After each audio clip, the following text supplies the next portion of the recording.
Let's talk about one of Disney Channel's most forgotten experiments. The one show that feels like it got swatted before it could fly. That's right, we're talking about The Buzz on Maggie. This gem came out in 2005, right at the point when Disney Channel was moving into a new identity. They were shifting into that glossy pop star era with Hannah Montana, High School Musical, and the tail end of that, So Raven. Disney wasn't just about cartoons anymore. They were about live-action icons who could sell albums, sell tours, and become global superstars. And then here comes Maggie Pesky, a sarcastic teenage fly with big rock star dreams, voiced by Jessica DeCicco. She wasn't polished, she wasn't glamorous, she wasn't trying to be Disney's next crossover megastar. She was just a bug in a dumpster with a whole lot of attitude. Maggie lived in a world full of trash, bugs, and chaos. And she was navigating all the same problems kids and teens were facing in real life. School pressure, annoying siblings, dreaming big when everyone else is telling you to stay small. That's what made the show stand out. It wasn't some fairy tale. It wasn't a Disney princess story. It was a cartoon that leaned into the weird. It was different, it was edgy, and honestly, it was good. Real good. The animation was done in Flash. That alone gave it a style that was bold, jagged, and fast-paced. The colors popped, the character designs were quirky, and the whole thing had this punk rock energy to it. The look was slightly gothic, slightly grimy, and totally unlike anything else Disney Channel was showing at the time. Honestly, it felt more at home on Nickelodeon or Cartoon Network. Disney was dipping its toe into a vibe it wasn't really known for. And the theme song? Straight fire. It matched the show's attitude perfectly. The kind of intro that stuck with you long after you stopped watching. Even if you only heard it once, it was burned into your memory. The storylines weren't just copy-paste formulas from other Disney shows.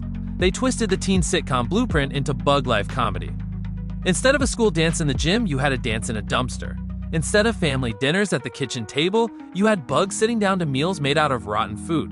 And instead of squeaky clean sibling squabbles, you had bug-level rivalries that felt nasty, gross, and hilarious. Maggie herself was the highlight.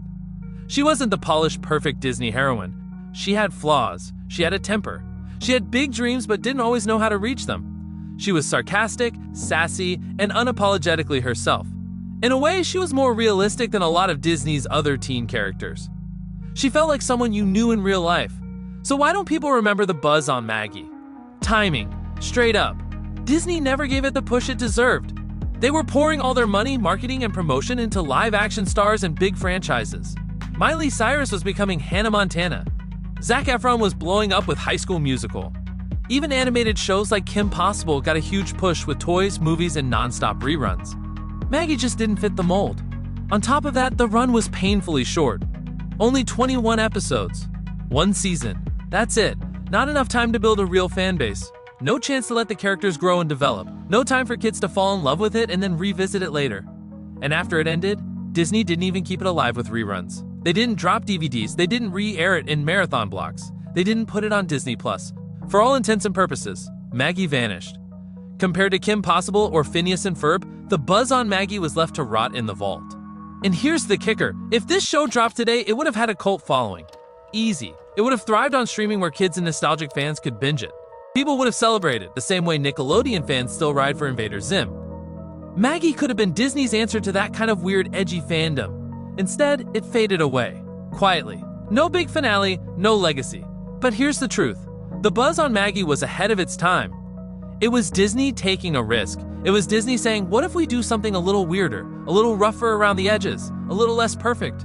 And because they didn't know how to market it, the show got buried. The world itself was full of potential. Bug City could have been expanded. Maggie's dream of becoming a rock star could have led to bigger arcs. Her family dynamics could have deepened. There was room for so many more stories, the kind of stories that would have hit even harder in today's era, where fans love flawed, relatable characters. Think about it. If Maggie came back now, she'd be iconic. She'd have a cult fan base instantly. The internet would run wild with edits, memes, and fan theories. And Disney could lean into that weirdness the same way they finally leaned into Gravity Falls or The Owl House. So yeah, when we talk about Disney Channel's most forgotten bug, it's not Jiminy Cricket. It's not Flick from A Bug's Life. It's Maggie Pesky.